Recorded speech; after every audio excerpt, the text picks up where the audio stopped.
Welcome back to the Meeple Marathon. Very excited today to be doing an unboxing of Above and Below Haunted by Ryan Laukat and Red Raven Games. This is a standalone sequel to Above and Below, which was the first of the, I call it the Arzium trilogy, one of Ryan Laukat's earlier games. It was Above and Below, then Near and Far, and then Now and Never. Near and Far being one of my all-time favorites. But Above and Below started it all. It was the first game I had ever played by Ryan Laukat and Red Raven Games. It was actually the first ever game I crowdfunded, kickstarted way back when. So this was like a no-brainer backing for me on Kickstarter. We also have, to take a look at, we have the stretch goals box for Above and Below Haunted. There's basically going to be some component upgrades here. Our little first player ruby fish there, as well as, this is just as exciting, treasure chest for Above and Below. Now, the two most important things that both of these boxes contain are solo modes. So, out of the box, retail, Above and Below Haunted plays 2 to 4 players. With this stretch goals box, there is solo mode cards in here to play Above and Below Haunted and to play Above and Below. I'm very interested. I actually have not done much research into how the solo mode works. I have covered Above and Below and how to play it solo on the channel. I'll put a link in the description, or link in the upper right corner here popping up, of my coverage of Above and Below. It was a fan-made variant on BGG, but I thought it worked really well. So we'll see how close that is to the one on BGG, but we'll take a look at those after we take a look at what's in this box. All right. So let's get the box lid off here. In case anybody is wondering, I do get this question a lot, but I'm sure I'll get even more. This mat that you see beneath the game here is a Ryan Laukat design. This is from Game Toppers. They just finished up their 5th crowdfunding campaign, and I'm pretty sure you can probably still join with a late pledge, but Ryan Laukat has a second playmat design that he did for this most recent Kickstarter. So he'll actually have 2 out there. Eventually, once I get that, you'll be seeing it on the channel, but go check out them for this design here. So we have a storybook. We're not going to flip too much into that. We have a rule book here.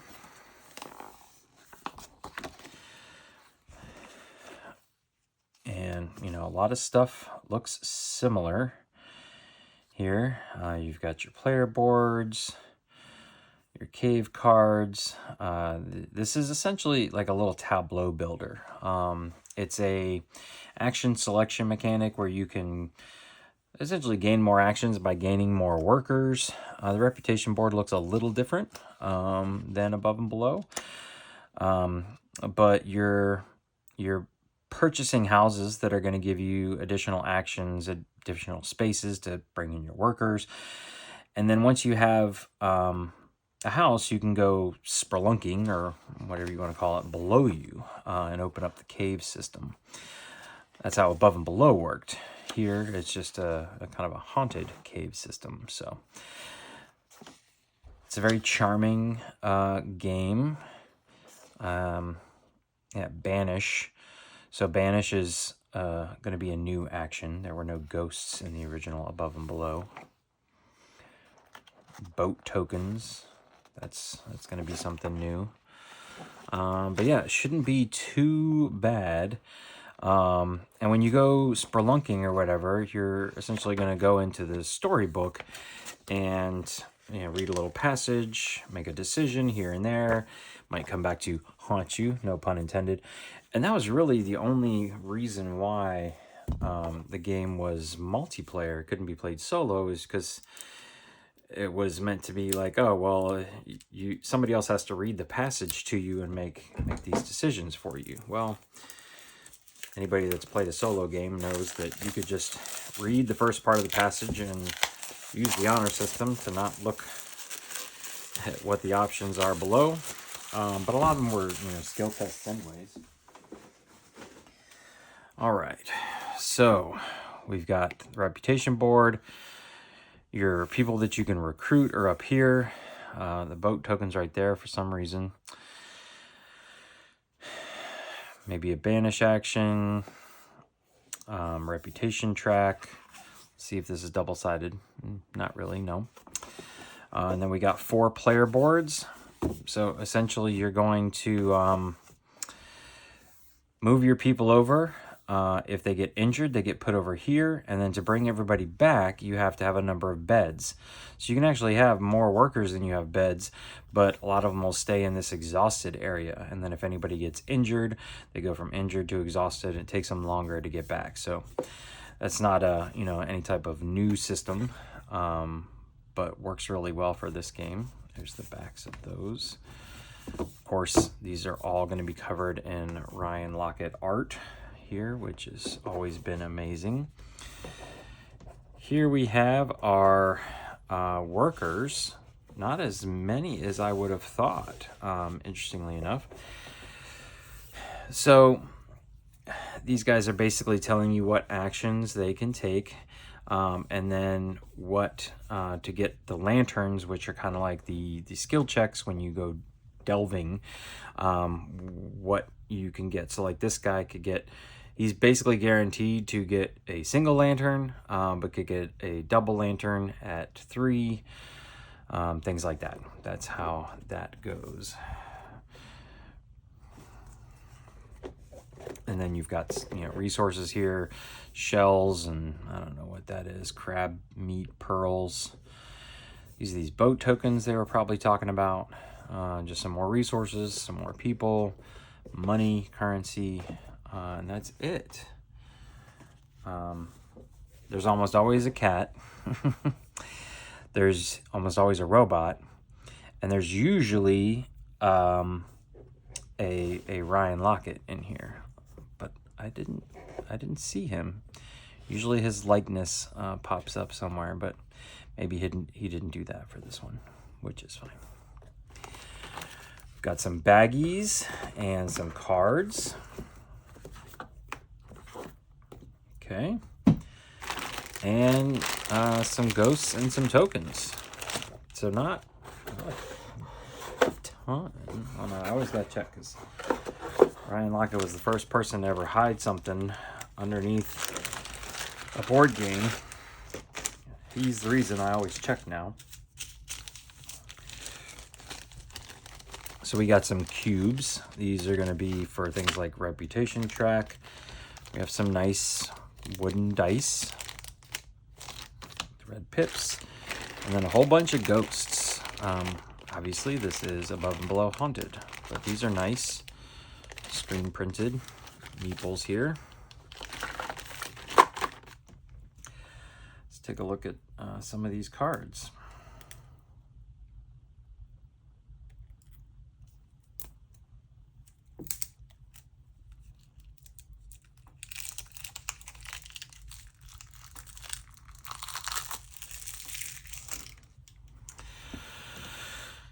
So these are going to be where you can delve into the dungeon. You can see kind of the range that you're going to need to be successful.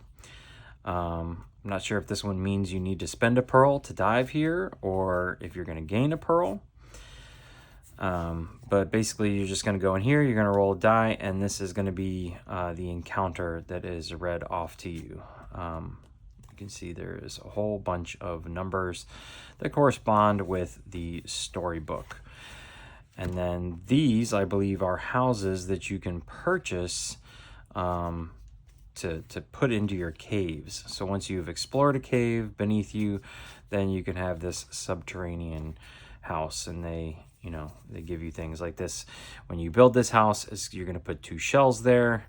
It's going to give you 2 reputation, and then you can pull those shells off at various other times. So that's basically what these meant. Or like this one here gives you a bed to sleep in. Let's see what some of these other cards look like here.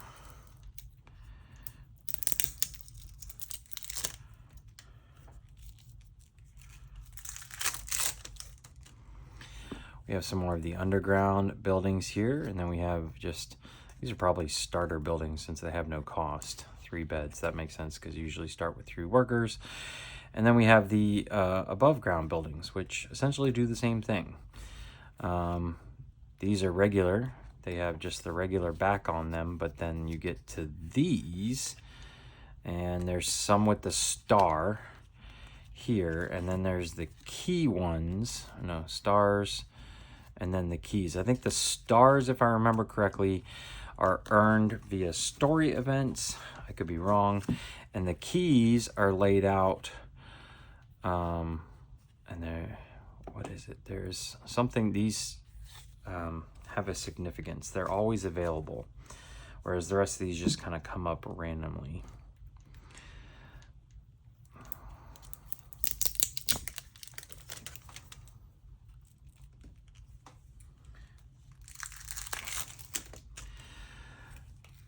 This to me looks like a first player card.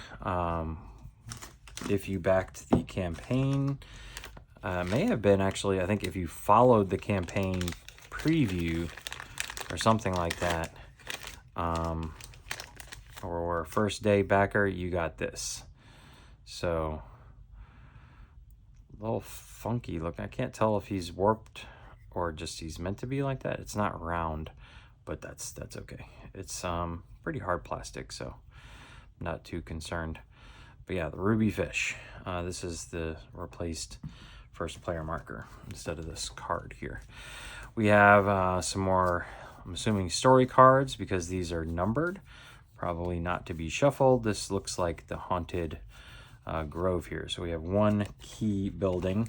I'll actually stick that back here. And then, yeah, we have all of these. 1, 2, 3, 4. These all look, I'm not going to dive into these too much. We'll just look at this first one here. It says Giant Moth, a stunning moth that keeps ghosts away. Once per round, return one of your ghosts to the supply. If you do, gain 1 reputation. So I'm not 100% sure. This is part of the new stuff here, part of the haunted. Not sure how these cards come into effect, but that so far is just the base game. So let's now take a look at what the stretch goals are offering us. All right, so here's the stretch goals for Haunted.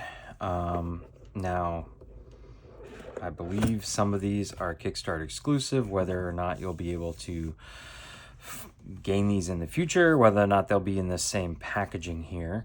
We have a single little robot boy. We have, oh, we've got some more guys. They're all just punched out already. Interesting. Okay, so let's just take a look at things one at a time here. Metal money. Very nice. So we don't even need the plastic money. We have these things. So these replace cardboard tokens here. These are going to be reputation markers here, and the moon is probably the round tracker. So these replace some of your cubes. These are going to replace some of the boat tokens, and these are going to replace some of the pearl tokens. So far, everything we've seen has just been upgraded components. These look to be additional cards as well as some player aid cards, which is interesting. These, though, must be the solo cards. So we'll take a look at those here in a second. These, I'm wondering if these are attached to the solo game or if these are just extra. So let's pop them out. See how these guys are different here? I think this is what the other ones looked like. So let's take a look at our stretch goal box instructions. Alternate starting buildings. Okay, check. When playing with these cards, give 1 to each player when setting up the game in place of the standard starting buildings. These buildings have 2 beds instead of 3. Each time a player places a good token in the advancement track during the game, the player gains 1 Mystic Brew and 1 reputation. Okay. Haunted Shacks. When playing with these cards, give 1 to each player when setting up the game. They start with this card in addition to their starting building. Okay. And then solo mode. To play solo mode, set the game up for 2 players where 1 player board is a bot. Alternatively, you can play with up to 4 total players where 1 player board is the bot. Do not give the bot coins. The bot never has coins, but follow all other setup instructions. Separate the bot rules and first action cards from the rest and place them face up near the bot's player board. Shuffle the remaining 18 cards. The player with the first player card takes the first turn each round as normal. The bot takes turn immediately after. Let's see. To take a turn with the bot if it's their first turn in the round. I'm just trying to figure out these guys here, why they have different color backs.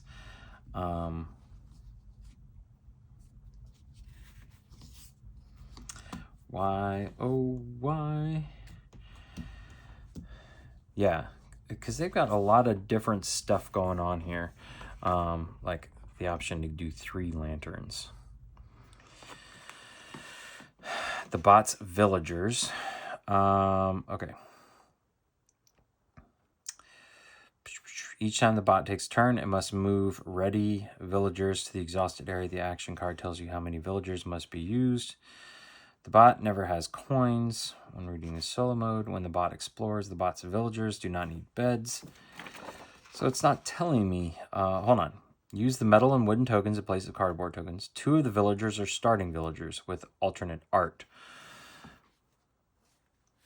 Okay, so maybe that's what I saw. Starting villagers, just with alternate art. Okay. And the other 6 villagers can be shuffled in with these standard villagers. Okay, there are 2 new key buildings. I just skipped right over that. All right, so these are not bot specific. These are just some more. I don't know why we have alternate starters, but that's fine. So let's see here.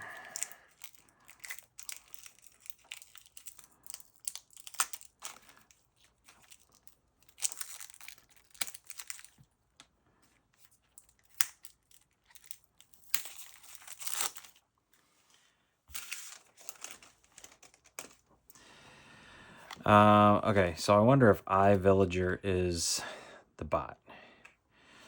Bot rules. Okay. iVillager, yeah. Okay, so that's the name of the bot, is iVillager, like iRobot. These are the bot cards. 2 villagers, 3 villagers, 2 villagers, okay. And then we have some additional starting buildings with only 2 beds. And then these things. And then 2 more key cards. So there you go. We'll certainly be doing a how to play and playthrough using these solo cards. I'm not going to dive into all that, but there you go. For the most part, the stretch goals is all cosmetic upgrades. They are very nice cosmetic upgrades. Don't get me wrong. These are going to be really nice components. So there you go. Whether or not these will ever be available in retail, I'm not sure. Hopefully, if nothing else, he makes these solo bot cards like print and play expansion that you could buy. And then last but not least, we have the Above and Below treasure chest. So the original campaign came with an expansion, the ruins or something like that, the forest labyrinth or something to do with the forest that has been highly sought after for, you know, collectors of the board game industry. So this one, I believe, is some similar stuff. Yeah, so we've got some component upgrades here, kind of the resources in the game, and then reputation. We have metal coins for Above and Below, and then we have the bots, the bot cards. So yeah, again, hopefully people who missed the campaign will be able to access these via print and play or some downloadable files or something like that, or maybe even just, you know, he'll sell these cards. I'm guessing they probably play pretty similar, but don't worry, we will have both games covered on the channel. But yeah, iVillager again, bot rules, iVillager, iVillager, iVillager, and there we go. So let's just real quick look through these bot rules. When reading these cards, you means the bot. If tied on a bot instruction, the player chooses. If a card requires 2 or 3 villagers, but there is only one, complete it anyway. Interesting. Place all bot goods in its track at game end from lowest quantities to highest. When the bot labors, do not claim the cider token unless the card specifies. So here I'm assuming we just shuffle these up. We would flip this over and it says, all right, you use 1 villager. That villager is going to build the most expensive building with a bed. If there are no beds, build the most expensive building that's not a star building. Also gain +1 reputation and remove the leftmost villager from the reputation board. So there you go.